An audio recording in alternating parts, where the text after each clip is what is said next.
Well, good morning and welcome back to the Men on Fire Daily Devotional Video Podcast. It is the day after Christmas, December 26, 2020, just a few days till the new year.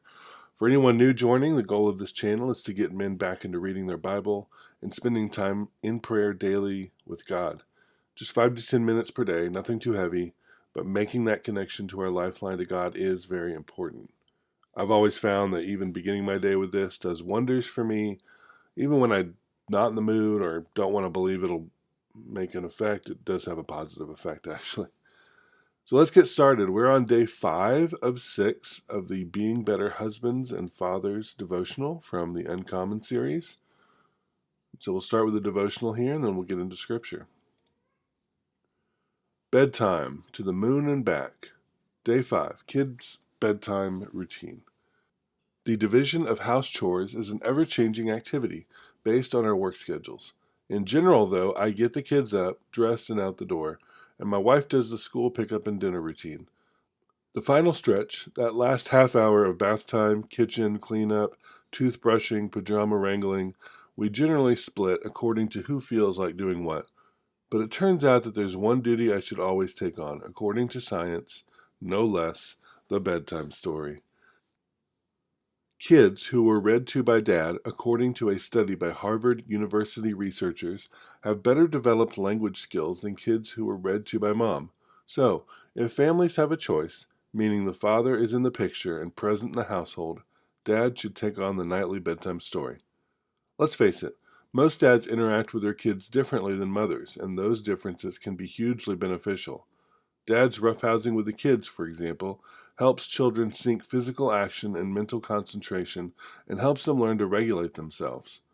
In our household, at least, it's true that dad tends to be the roughhouser while mom is more of the chill cuddler. Reading at night to your kids is also a great time to read Bible stories to your kids.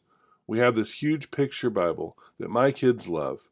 As a dad, it's hard to know how we are to lead our family spiritually, but I believe reading scripture is one of the ways we can do that well and know we are doing the right thing.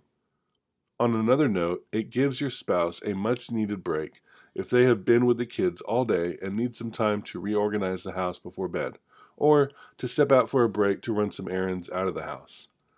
Bedtime challenge. Read to your kids every night you're able to this week.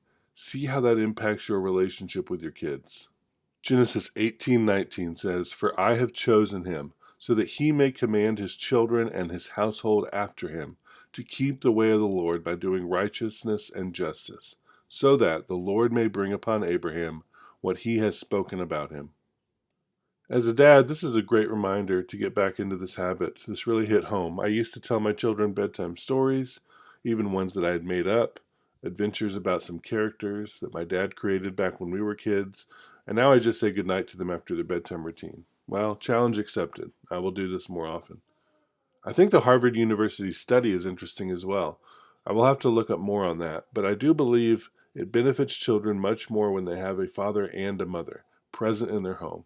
We live in a world now that will tell us otherwise. People may say, my mother was a single mom and I turned out fine, as if to suggest fathers aren't needed.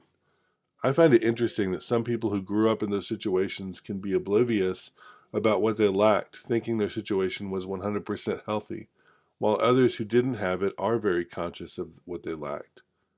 Fathers and mothers fill different needs in children, and it is important that we fight the worldly opinion narrative that divorces and broken homes and single-parent households are just as good as intact households.